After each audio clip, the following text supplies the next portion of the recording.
గారు మరొక సందేహం అండి. సుబ్బారావు గారు అమలాపురం నుంచి రాశారు.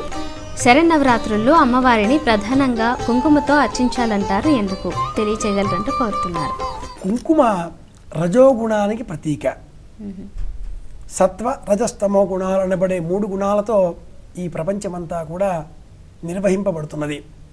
ఇచ్ఛ, క్రియ, జ్ఞానం అనే 3 శక్తులకు ప్రతీకాత్మకంగా మనం అమ్మవారిని స్తోత్రం చేస్తూ ఉంటాం.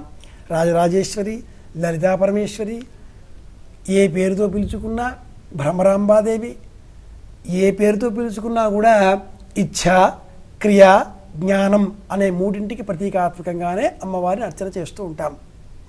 ఇందులో ఈ కుంకుమ వర్ణం, ఎరుపు వర్ణం అనేది క్రియాశక్తికి ప్రతీక. జ్ఞానం చాలా ఉంది, నాకు చాలా తెలుసు అనుకుంటాం. ఈ తెలిసిన జ్ఞానం క్రియారూపంగా పర్యవసించాలి అంటే సాధనా సామాగ్రి కావాలి. అందులో కొంత నేను పని చేయాల్సి వస్తుంది. పని చేయడానికి నాలో శక్తి ప్రేరేపితం కావాలి. నేను ఈ పని చేస్తానంటేనే కదా చేయగలిగేది. నాకు శక్తి ఎలా వస్తుంది? పళ్ళల్లో ఉండే అన్నం తింటే వస్తుంది. తినడానికి చెయ్యి ఉపకరణంగా పనిచేస్తుంది. ఇలా తీసుకొని అన్నం తిన్నాక శక్తి వస్తుంది. చేతికి మాత్రమే వస్తుంది ఆ శక్తి. అన్నాన్ని ఇలా చెయ్యి పట్టుకుంది, ఈ చెయ్యి పట్టుకున్నది కాబట్టి చేతికి శక్తి వస్తుందా? ఆ అన్నం నేను తినాలి, జీర్ణం కావాలి, శక్తిగా మారాలి.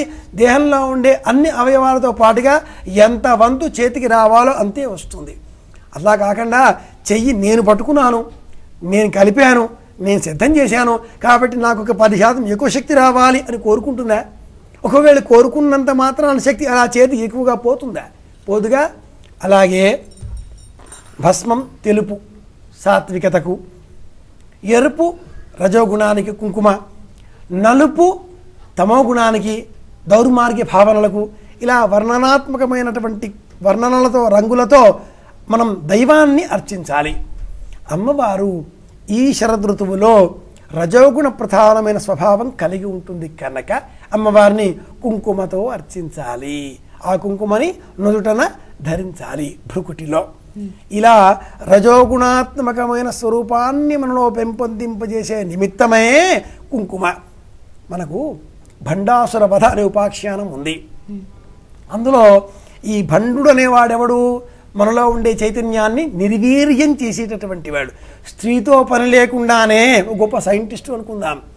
ఒకే రకంగా పురుషకణాలతో లోకాన్ని సృష్టింపజేయవచ్చు కదా, ప్రతిష్ఠిత చేయవచ్చు కదా అనేటటువంటి వ్యాఖ్యానం చేసినవాడు.